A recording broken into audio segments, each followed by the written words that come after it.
Human beings are not built for chaos. We are built for patterns. We look for straight lines in a world that bends, for permanence in things that decay, for rules that promise stability in a universe that never stops moving.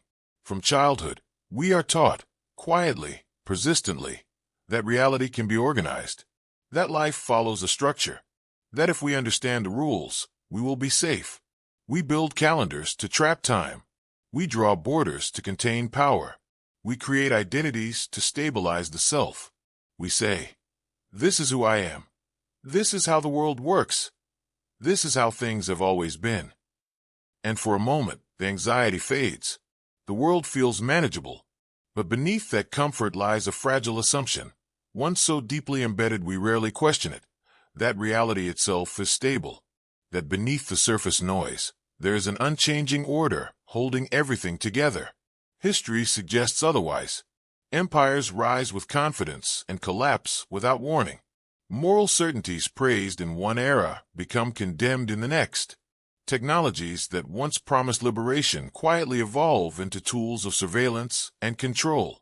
Even the self, the thing we believe to be most intimate and permanent, changes its shape over time. Beliefs shift. Values erode. Memories rewrite themselves. Yet we resist this truth. We cling to structure not because it is accurate, but because it is psychologically necessary. Disorder terrifies us. Change threatens identity. Movement destabilizes meaning. So we invent stillness.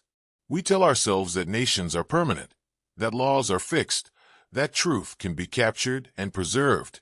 We design institutions to slow the flow of time, religions to freeze morality, ideologies to stop history from moving in directions we fear. We do not merely want order, we need it. And when order fails, when the world slips out of alignment, we do not ask whether our assumptions were wrong. We ask who broke the system. But what if nothing broke? What if instability is not a flaw in reality, but its natural state? This is an idea most civilizations instinctively reject, not because it lacks evidence, but because it undermines authority. A world in constant motion is difficult to govern. A population that accepts change is harder to control. If reality cannot be fixed, neither can power. Long before modern politics, long before psychology or media manipulation, there lived a thinker who saw this clearly. A man who looked at the world and concluded that order was not the foundation of reality, but a temporary illusion imposed by human fear. He did not speak in comforting systems. He did not offer moral clarity or eternal laws. His ideas were fragmented, unsettling, and intentionally difficult. He believed most people were asleep, not because they lacked intelligence, but because they preferred certainty over truth. His words were not designed to teach. They were designed to disturb. He claimed that everything we trust, identity, morality, truth itself, is in motion. That stability is a story we tell ourselves. That conflict is not a breakdown of order, but its engine. That the universe does not rest. To ancient societies built on tradition, hierarchy, and divine permanence, this was not philosophy. It was heresy. And yet, centuries later, the same anxiety returns. Modern life is filled with the same symptoms: political volatility, collapsing narratives, cultural fragmentation, personal identity crises amplified by digital mirrors. We refresh our screens endlessly, watching reality update faster than our beliefs can adapt. We feel the ground shifting beneath institutions we were told would last forever. We call it a crisis. But what if this is not a deviation from order? What if this is reality behaving exactly as it always has? Consider the image of a river. It appears stable at a glance. It has a name, a shape, a direction. We point to it and say, "There it is." But look closer. The water never stops moving. Every second, it replaces itself entirely. What we call the river is not a thing. It is a process. Now imagine building your identity the same way. Your beliefs, your values, your sense of self. You give them names. You defend them. You assume continuity. But internally, everything shifts. Experience alters perception. Time rearranges priorities. Trauma rewrites memory. Growth dismantles certainty. Still, we insist on permanence. We punish those who change their minds. We distrust people who evolve. We label instability as weakness. Society rewards consistency, even when it becomes delusion. The illusion of order is not just comforting, it is enforced. And this is where the danger begins. When order becomes sacred, questioning it becomes taboo. When stability is worshipped, change is treated as a threat. Entire systems are built not to reflect reality, but to suppress its movement. Education trains repetition. Media simplifies complexity. Power survives by presenting itself as timeless. The ancient thinker who challenged this did not offer rebellion in the political sense. He offered something far more dangerous, a lens that made rebellion inevitable. He argued that conflict is not an accident of existence, but its driving force. That opposites do not cancel each other. They define each other. That harmony is born not from uniformity, but from tension. Night gives meaning to day. Life derives meaning from death. Stability exists only because change never stops. To those who believed the universe was designed to be orderly and obedient, this was intolerable. He did not argue that meaning was impossible.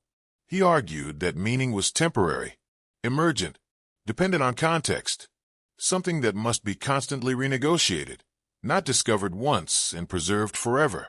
This idea did not fade with time. It was buried. Civilizations that followed preferred thinkers who promised structure, permanence, and certainty. Laws carved in stone. Truths handed down from authority. Systems that could be taught, enforced, and defended. The illusion of order proved far more useful than the reality of flux. And yet, the illusion never fully holds. It cracks during revolutions, during economic collapse, during cultural upheaval, during personal breakdowns, when the identity you relied on no longer fits the life you are living. In those moments, people feel lost, not because reality changed, but because their model of reality failed. This is the moment the ancient thinker anticipated. He believed most people live as though asleep, moving through routines, without questioning the deeper patterns governing existence. Not because they are incapable of understanding, but because awakening comes at a cost. To see the world as fluid is to accept uncertainty.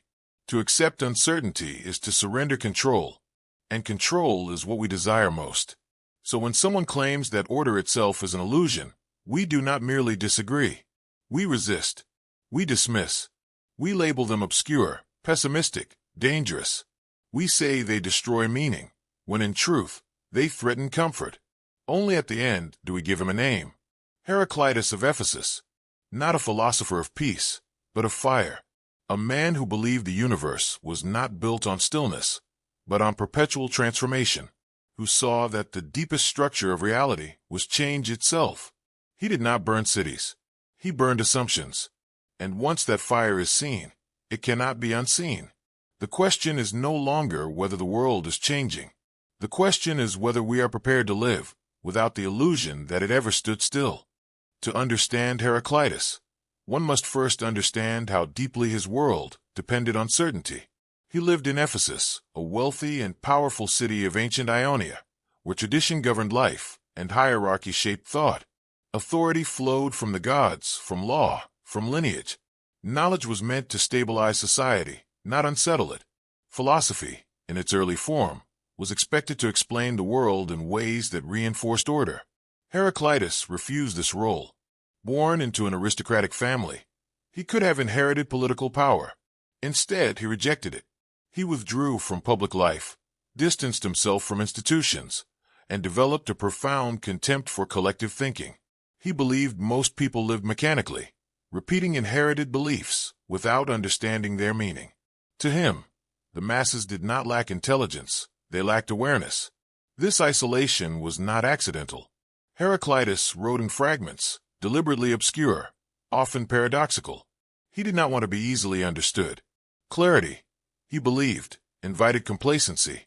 His ideas were meant to provoke discomfort, not agreement. Later generations would call him the obscure. At the center of his philosophy was a radical claim. Reality is not composed of stable things, but of continuous processes. What appears fixed is only temporarily paused within a larger movement. The world is not built from permanence, but from change.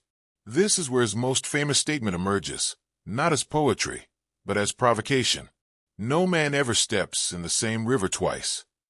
The common interpretation misses the violence of this idea.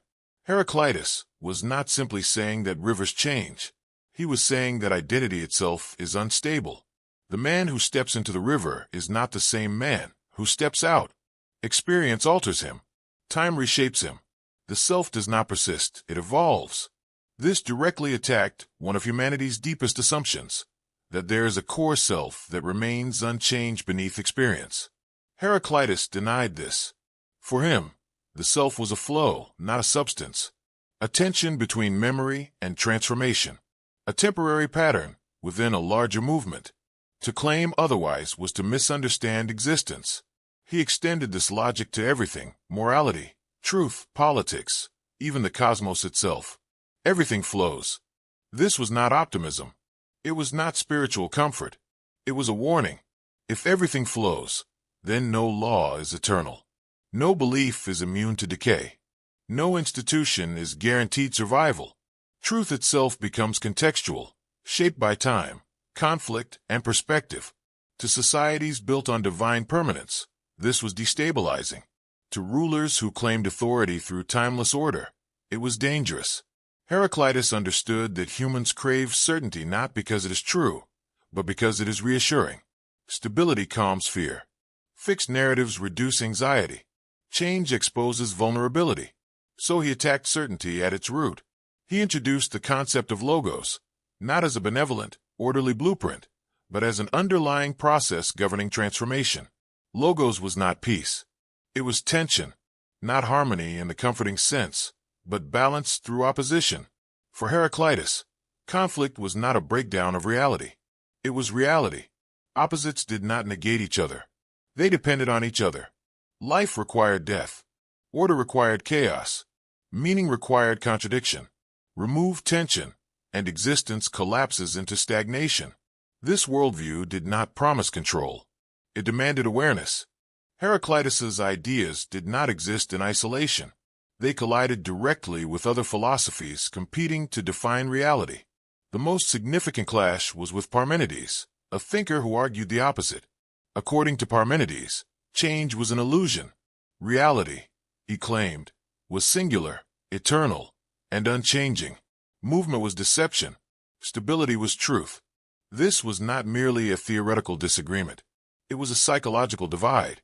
Parmenides offered comfort, a world where truth could be grasped, preserved, and protected, a reality immune to chaos. His ideas aligned naturally with authority, tradition, and hierarchy. Heraclitus offered no such refuge. To accept his worldview was to accept uncertainty as permanent, to live without guarantees, to acknowledge that truth itself shifts as conditions change. This was intolerable to systems that relied on fixed meanings to maintain power. Thus, the conflict between Heraclitus and Parmenides became more than philosophy. It became a struggle between two ways of existing in the world, one seeking security through permanence, the other seeking understanding through flux. History sided with comfort. Plato would later dismiss Heraclitus as extreme. Aristotle would systematize knowledge in ways that neutralized his threat. Western thought would increasingly favor structures, categories, and stable definitions. Change would be framed as deviation, not foundation. Heraclitus was not refuted. He was sidelined. Yet his danger remained, because his philosophy did not merely challenge metaphysics. It undermined authority. If meaning is fluid, then laws must adapt. If identity is unstable, then rigid social roles lose legitimacy.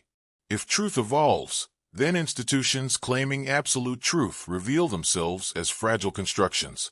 This is why Heraclitus distrusted religious dogma and political conformity. He believed most people mistook repetition for wisdom, tradition for truth, consensus for understanding.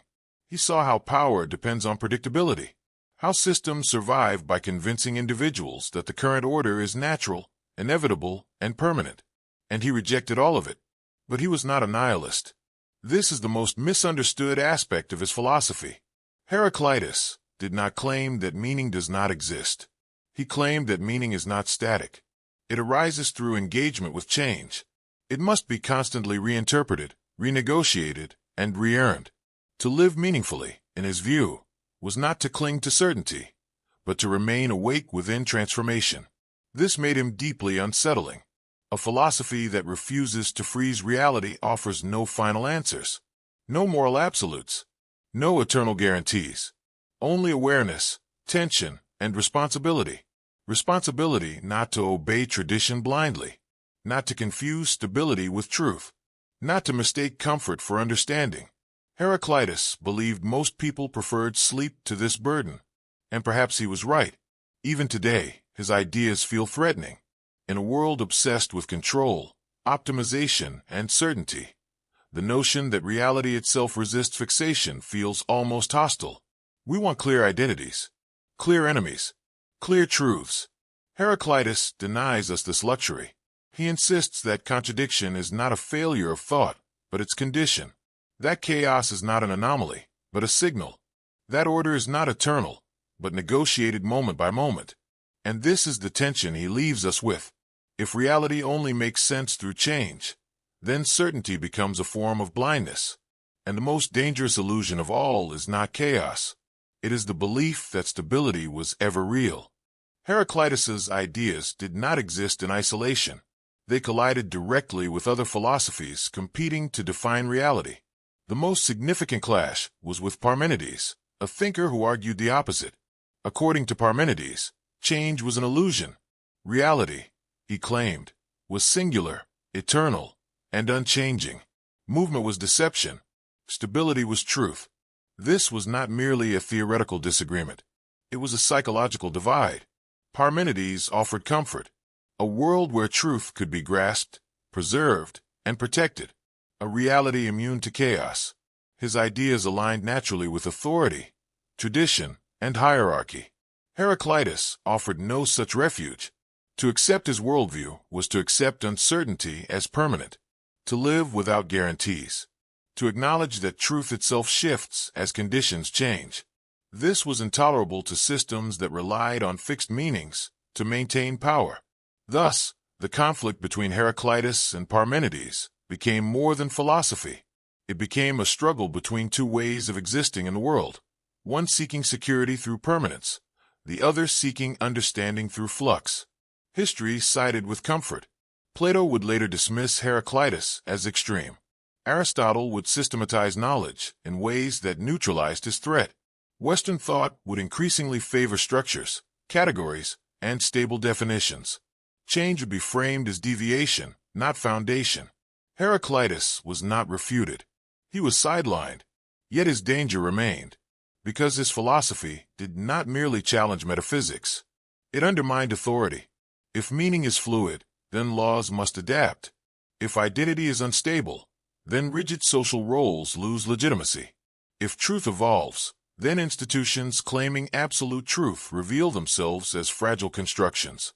This is why Heraclitus distrusted religious dogma and political conformity.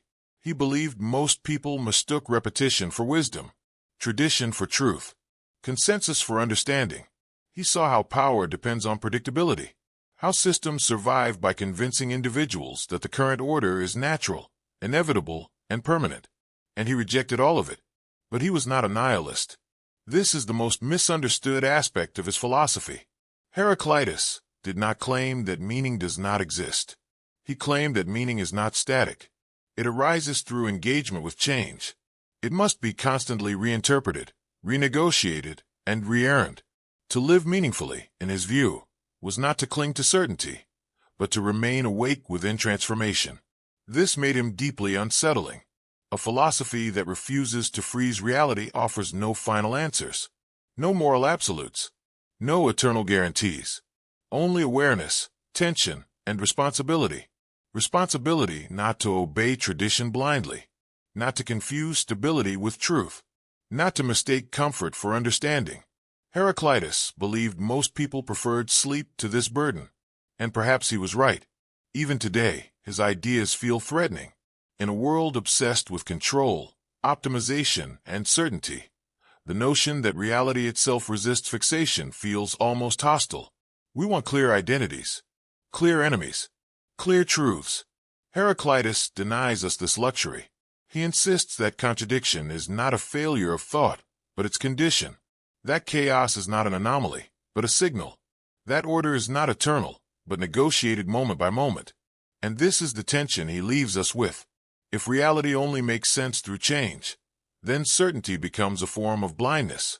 And the most dangerous illusion of all is not chaos. It is the belief that stability was ever real. Nowhere is this clearer than in modern identity. Social media encourages the construction of a stable self, a brand, a narrative, a fixed position. Profiles do not evolve naturally. They are curated. Contradictions are erased. Doubt is hidden. The self becomes a performance designed to appear coherent over time. But the person behind the profile continues to change. This creates tension.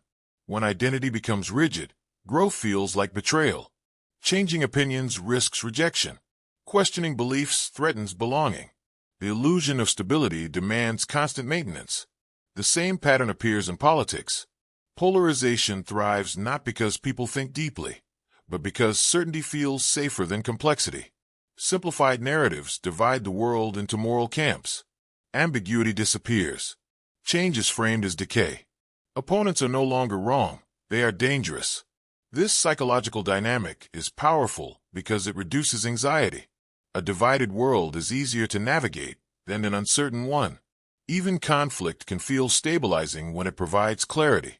Economic anxiety amplifies this effect. When financial systems feel unstable, people search for fixed explanations, blaming groups, technologies, or abstract enemies. The mind prefers a flawed narrative to unresolved fear. Even the obsession with finding yourself reflects this deeper struggle. The phrase suggests that the self is a hidden object waiting to be discovered, stable and complete. But Heraclitus would reject this entirely. The self is not found, it is formed, dissolved, and reformed through experience. Seeking a final identity is another attempt to escape flux. Modern culture rarely frames this honestly. Instead, change is treated as something to overcome, not something to live within. Growth is marketed as optimization. Uncertainty is treated as failure. Stability becomes the goal rather than adaptability. This is why Heraclitus remains unsettling.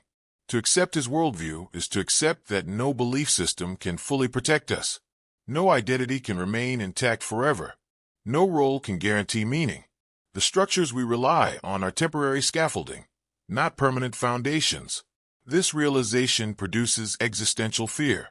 Not fear of ideas, but fear of exposure. Fear that beneath our roles and narratives, there is no fixed ground. That life offers movement, not guarantees. And yet, this fear is also an opportunity. Because when certainty is revealed as illusion, awareness becomes possible. When control dissolves, responsibility deepens. Not responsibility to obey fixed rules, but responsibility to remain attentive, flexible, and awake. Heraclitus did not demand despair. He demanded honesty. He understood that humans resist change not because change is harmful, but because it reveals vulnerability. It exposes the limits of our narratives. It reminds us that security was never promised. The tragedy is not that reality moves. The tragedy is that we pretend it shouldn't. Modern society often treats anxiety as a malfunction to be eliminated. But much of this anxiety is a signal, an indication that our expectations no longer match reality. We suffer not because the world is unstable, but because we were taught to expect stability. Heraclitus offers no comfort here, only clarity. If everything flows, then clinging becomes suffering. If identity shifts, then rigidity becomes pain. If meaning emerges through change, then certainty becomes a barrier rather than a solution. The fear of change, then, is not philosophical. It is existential. It is the fear of living without guarantees. And to accept Heraclitus fully is not to lose meaning. It is to abandon the illusion that meaning was ever fixed in the first place. By the time we reach the present moment, Heraclitus no longer sounds ancient. He sounds uncomfortably current. We live in an age defined by acceleration. Technology evolves faster than cultural norms can adapt. Narratives that once anchored societies fracture within a single generation. Careers dissolve, identities splinter, and institutions once believed permanent reveal their fragility almost overnight. We describe this condition as chaos. But through Heraclitus' lens, it may be something else entirely. What if this is not disorder, but exposure? Not collapse, but revelation? What if the structures we mourn were never as stable as we believed, and only now, under pressure, are they revealing their true nature? Modern life feels overwhelming because it refuses to stay still. Information floods consciousness without pause. The future arrives before the present can be processed. Certainty becomes outdated faster than it can be defended. And so anxiety rises, not because reality is broken, but because our expectations no longer match it. Heraclitus anticipated this mismatch. He would argue that suffering does not come from change itself, but from resistance to change, from clinging to identities that no longer fit, from defending beliefs that reality has already outgrown, from demanding permanence in a world that offers only movement. This resistance appears everywhere. We see it in cultural nostalgia, the longing for imagined golden ages that promise order and clarity. We see it in ideological rigidity, where complexity is flattened into slogans. We see it in personal lives, where people remain loyal to outdated versions of themselves long after growth demands transformation. Stability becomes a prison. Heraclitus did not suggest abandoning meaning. He suggested abandoning the demand that meaning remain fixed. For him, wisdom was not found in answers, but in attentiveness to change, in understanding how opposites generate movement, in accepting tension as the source of vitality. This perspective does not eliminate fear. It reframes it. Uncertainty becomes information rather than threat. Instability becomes a signal rather than a failure. Change becomes a condition of participation rather than a disruption of order. Psychological resilience emerges not from control, but from adaptability. This is deeply countercultural. Modern systems reward predictability. Metrics demand consistency. Algorithms amplify certainty. But reality does not negotiate with these preferences. It continues to move, indifferent to our discomfort. Heraclitus offers a different posture toward this movement, not submission, but engagement. To live without fixed order is not to drift aimlessly. It is to cultivate awareness rather than attachment, to hold beliefs lightly, to revise identity without shame, to remain responsive rather than defensive. This requires humility. Humility to accept that no perspective is final, that no ideology captures reality completely, that understanding is always provisional. This humility is not weakness, it is accuracy. It also requires courage, because when certainty dissolves, responsibility intensifies. Without fixed rules to hide behind, individuals must choose continuously how to act, how to interpret, how to respond. Meaning becomes participatory rather than inherited. This is exhausting, and yet, it may be the only honest way to live in a world that refuses to stop changing. Heraclitus did not promise peace. He promised clarity, and clarity often arrives without comfort. One of the greatest misunderstandings of Heraclitus is the belief that he leads inevitably to nihilism. If order is an illusion, people assume meaning disappears with it. If nothing stands still, they fear that nothing matters. But this conclusion misunderstands his core insight. Meaning does not vanish when permanence dissolves. It transforms. For Heraclitus, meaning is not a fixed object waiting to be discovered. It is a process that emerges through engagement with change. It is shaped by context, tension, and participation. Meaning exists not despite movement, but because of it. A melody has meaning because notes change. A life has meaning because it unfolds. A decision matters because alternatives exist. Remove movement, and meaning collapses into repetition. This reframing carries profound implications. It suggests that moral responsibility cannot rely on eternal rules alone. Ethics must remain sensitive to circumstance. That political systems must adapt or decay. That identities must remain flexible or fracture. It also suggests that despair is not the inevitable outcome of instability. Despair emerges when we demand guarantees reality cannot provide. Heraclitus would argue that the search for final answers is itself a form of avoidance, a refusal to participate fully in the tension of existence. He invites a different stance, one of continuous interpretation. This does not mean abandoning standards or values. It means understanding them as evolving responses rather than sacred relics. It means recognizing that wisdom is not stored in doctrines, but practiced through attention. The modern world resists this idea because it offers no shortcuts. There is no final ideology to adopt, no identity to perfect, no narrative that resolves all contradictions.